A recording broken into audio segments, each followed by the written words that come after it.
In the previous episode of the Kaiserslautern Career Mode, we signed Pedro de la Vega, an Argentinian winger who has maxed out his pace. We had a strong start to our Europa League campaign by going undefeated in our group. The tables were turned in the Pokal as we scored a last-minute winner to advance to the quarterfinals. Hey, what's going on, everyone? Flick here. Welcome back to another episode of our FIFA 20 Kaiserslautern Career Mode. This is episode number 12, and we are currently well on our way in the Bundesliga, the Deutsche Pokal, and the Europa League. We'll look to finish those competitions strong in today's episode, but first, let's hop into a press conference. It seems like our center backs and defense is a recurring theme in this Kaiserslautern Career Mode, and once again, we're looking to potentially sign a higher overall center back to help improve our chances for those simulated matches. I don't think our defense is in bad shape, but I think you all do bring up a good point in that if we were to bring in a talented center back, maybe someone who's a little bit older that is looking to achieve some things before their career comes to an end, that could definitely help our chances for continental competitions. It's also never a bad thing to have more squad depth, so the signing of a center back does make sense to me. But if y'all are enjoying this Kaiserslautern Career Mode, a like on the video helps out a lot and it is much appreciated. Also, if you haven't yet subscribed to the channel, you can do so at any time for free. Even though we are in the later stages of FIFA 20, I still look forward to recording this series, and I'm glad to see that the response is still there from you all. But just like I'm sure all of you are, I am very much looking forward to FIFA 21. I feel like we have a lot of momentum here on the channel, and I have to thank you all for the support you've shown over the summer months and as we push into the new FIFA. Assuming we want to sign a higher overall center back, we have to pick one of our three current defenders to transition to more of a substitute player for us. Between Bella Kochov, Ramirez, and Kim Min-jae, I think the last of those three, Kim Min-jae, does make the most sense to transition to a substitute role, and that was the original plan I had for him. His overall rating went much higher than anticipated, which is very much welcomed, but I think it is good that we'll have a high overall center back available as a substitute just in case those unexpected events happen, like injuries throughout the season. When I was looking through potential center backs to sign, I was mainly looking at players that have an affordable release clause and don't play for a top 4 club in their respective league. I thought Edson Alvarez was a very interesting player. He's available for a release clause of 37 million. And of course, he did start this career mode over at Ajax, and he currently plays as more of a center defensive mid for them, but I don't see why we can't use him as a center back because that is what his preferred position is in for our squad file. And I think it's good that we'll have an outside center back that has enough pace to play in our 3 at the back formation. And rather than relying on a pre-contract deal like I usually do in the January transfer window, I felt like bringing in a high overall player would definitely help our chances across all competitions because we're making a strong push this season. The finances behind Alvarez's contract was not too bad. He signed as an important first team player to a 3-year deal worth 50k a week. And once again, it looks like we'll complete this episode without any players leaving the club. I think come next season, I will be transfer listing a few players that haven't really appeared for us this year. Moving on to the icon updates, it doesn't seem like Guardiola can find a home in Serie A as he started with Brescia, moved to Roma, now he's back at Brescia, all over the course of about a season, but he'll be completing his career for this series at Brescia. Hernandez is another player that has moved around a lot over the course of this career mode, but he'll be making the transfer to Veracruz. To round things out, we have Stoichkov making a transfer within MLS from the Chicago Fire to DC United. But we'll transition over to our gameplay matches at this point. Today's episode will focus heavily on the Europa League. Y'all haven't seen too many of the opponents that we've faced in this competition, and I feel like the league and the Pokal has gotten a bit repetitive because we haven't had continental competitions to talk about. So I felt like switching things up a bit. Hopefully you all enjoy it, and let me know what you thought about the format of this episode in the comment section. After topping our Europa League group, we managed to advance past RB Salzburg 4-0 on aggregate in the round of 32, and then in the round of 16, despite a better home leg from Fiorentina, we still managed to advance 4-2 on aggregate. That pitted us against Lazio in the quarterfinal, who have had a couple of icons over the course of this career mode, including the likes of Nesta, Crespo, Varane, Nedved, and Vieri, but they've since moved on to other clubs. Due to our performance in the home leg, we already had a 3-1 lead going into this match. However, that won't stop us from trying to score some more goals as Balik's shot ricochets off the crossbar, but Weyler's shot will find the back of the net. I've got to say, ever since giving Weyler the starting nod as a striker, he has impressed, and his finishing has significantly improved via player training since we signed him as a free agent. Since giving up some big leads over the course of this career mode, I've learned not to sit back and adjust my play style, really just keep going forward and trying to score more goals. Moreover, we need to think about the later stages of this competition, not just the quarterfinal, but also the future legs such as the semi and final of the Europa League. The way I see it, the more goals we score, the more confidence we'll have, and the greater chance that we'll win those sort of matches. But some nervy moments here as Lazio really tried to get back to the match, but some admirable defensive stops here from Long. If handballs were enabled, that may have been called back, but we'll of course take that stop, and Grill made some great saves throughout the rest of this match. But despite not creating many chances after scoring our first goal, we finally get an opportunity here with Klose really just out-muscling the defender. Unfortunately, he went for the cheeky finish, and the chip chance is saved by Henderson. But that seemed to be the spark that we needed, as Lammers and Klose will link up a couple of times, eventually playing through Klose. This time around, he's going to go with the simple finesse shot, easily scoring our second goal of the match, making it 5-1 on aggregate. With such a significant lead, I figured why not get some of our substitute and rotational players involved, as Timo Boom, a fan favorite, burst down the right wing, cutting in on his weaker 2-star left foot, and that showed as the shot didn't have a lot of power, and it didn't quite have the accuracy as well, as it goes off of the post.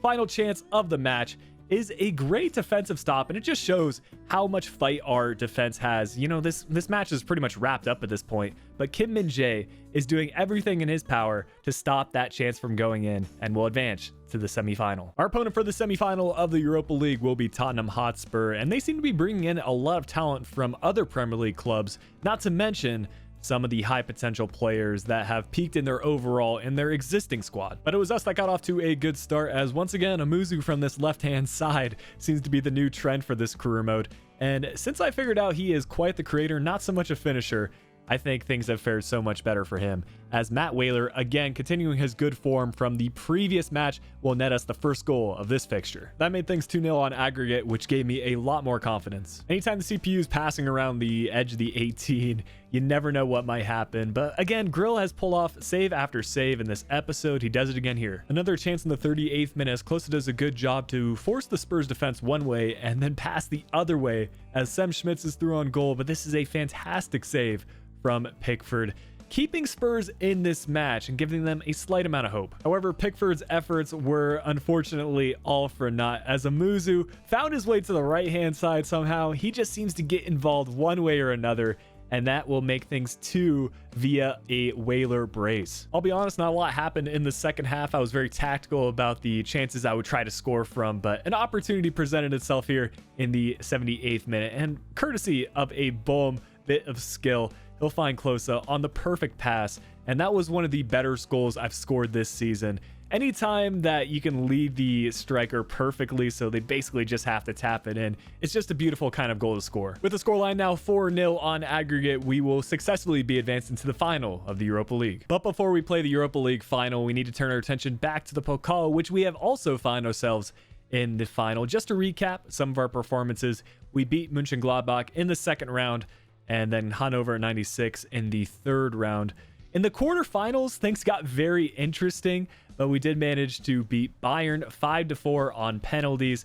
We've somehow fared very well against Bayern over the course of this career mode, and in the semis, things were a little bit more calm as we beat Wolfsburg 2-1. Our opponent for the final is a familiar opponent, Eintracht Frankfurt, who, if you can recall, did manage to tie us 3-3 after being down 3-0 at the halftime break. I knew it would be risky not to feature some of our first team players. However, I wanted to rest some of them for the Europa League final and also stick to our philosophy of starting younger players for the Pokal. Unfortunately, we do concede the first goal, courtesy of Belotti, who managed to score all 3 of Frankfurt's goals in our last affair. But if there's one player that isn't part of our first team that I have a lot of confidence in, it's Lammers. He just doesn't have the overall, but his ability in-game is next to none, and he showcases his finishing ability right there, netting that goal on the near post, and there's no way Pope will be able to get to that one. But once again, it's the inexperience coming into play, as a poor clearance away from Long leads to a clear chance for Frankfurt. Had it not been for a heroic save from Graf,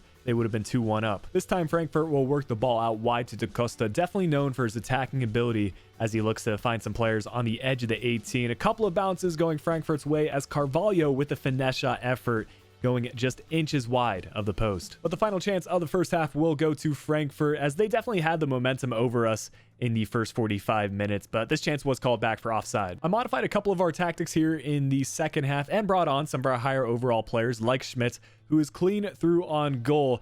definitely has shown his pace improvement over the course of this career mode. However, the finishing every now and then is still an issue, as that chance does hit the post. But it's Timo Bohm from the right side, and if any player is going to score the go-ahead goal for us, I want it to be Bohm.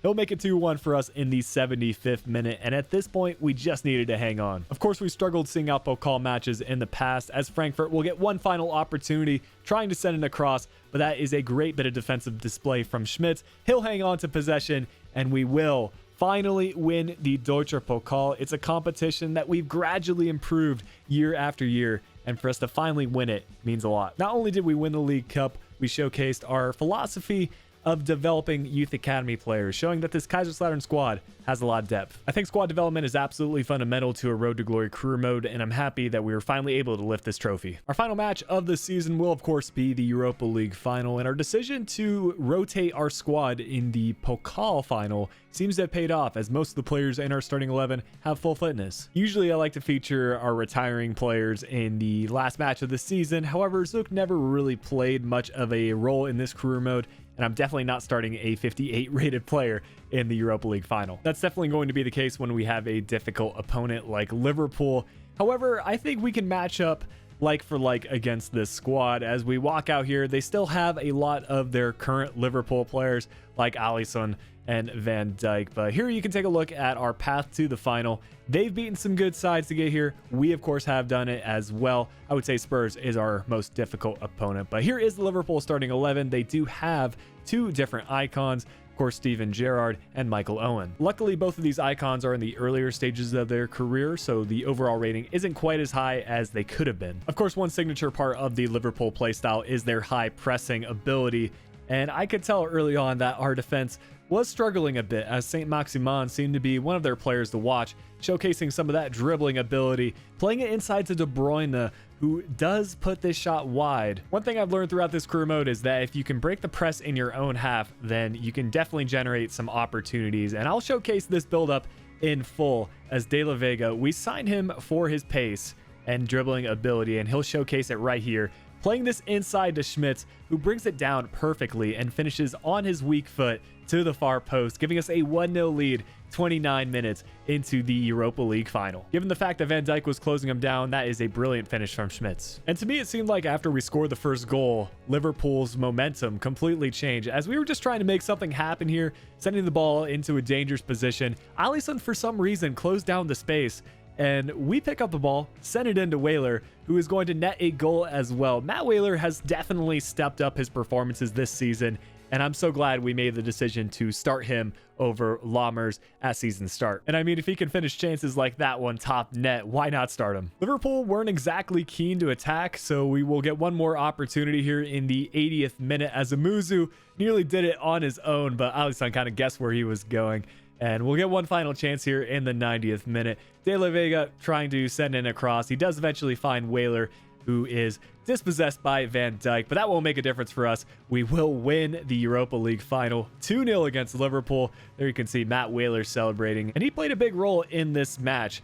Liverpool's defense is no joke, and for us to score 2 goals against them was a big accomplishment. Considering this was our first season in Europe, I am extremely proud of how our squad performed. We made some key signings at the right time, and I think both of those signings made a big difference. I mean, a clean sheet in the Europa League Final counts for something, and De La Vega was a big part in that first goal. I'm extremely optimistic about this Kaiserslautern squad, and who knows what we might be able to accomplish in the Champions League next season.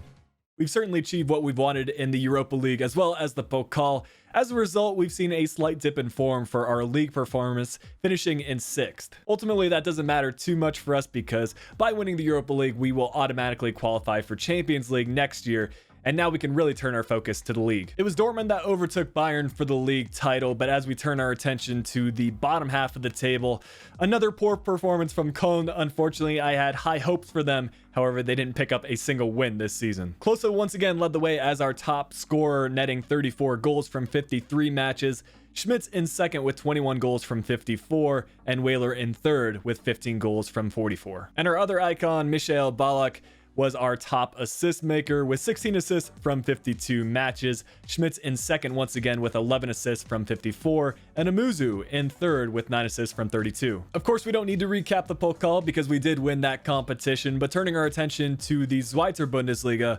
Düsseldorf and Freiburg finished top, and looking at the relegation zone, it was Hallescher and Braunschweig who were bottom. I feel like Union Berlin were in the promotion playoff final last season, but unfortunately they lost again. Augsburg will be staying up in the Bundesliga. And for the Dritte Liga, it was Wiesbaden who finished top.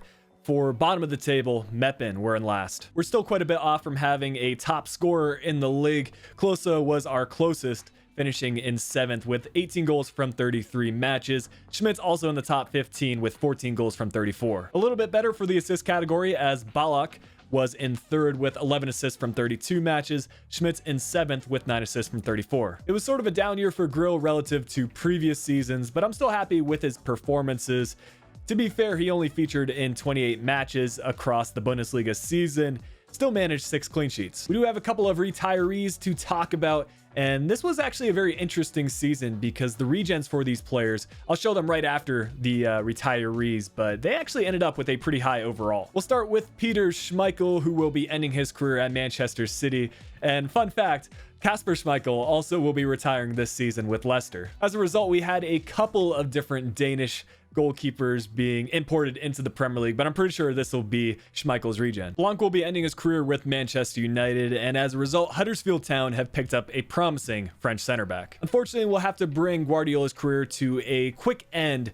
He did go on to spend a few seasons playing for the Qatar Stars League, but that is obviously not an option in FIFA 20, so he will be ending his career at Brescia and the Serie A. Honestly, I'm surprised our manager rating is as high as it is, considering we didn't manage to achieve a single one of our critical youth development objectives, but we move on to brand exposure, where we did manage to sign one crucial first team player as a midfielder or forward. Fortunately, we fell just short of the long-term objective. Finances, we completed that really early on. Domestically, we did extremely well for that. And continentally, of course, we surpassed expectations. Ultimately, all that matters though is the board is looking to keep us on for another season.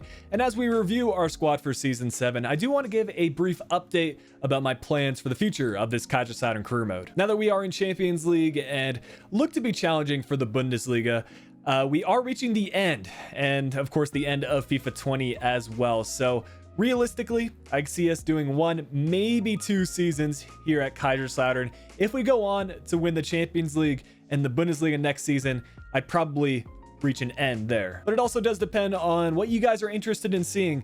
I'm a bit limited as to what sort of FIFA 21 content I can make. I don't have access to any early footage or anything along that sort, but as any news does come out, I do plan on releasing a couple of FIFA 21 videos similar to the 10 teams to try in FIFA 21 Career Mode. That's just a brief insight into what I'm thinking right now, but if you have any thoughts on the series or what kind of content you even want to see on the channel over the next few weeks, let me know in the comments section below. But I think that will bring an end to this episode of the Kaiserslautern Career Mode and Season 6 of the series. If you enjoyed the video, make sure you leave a like, subscribe to the channel if you're new around here. But until next time, this has been Flick. I'll be talking to y'all again soon.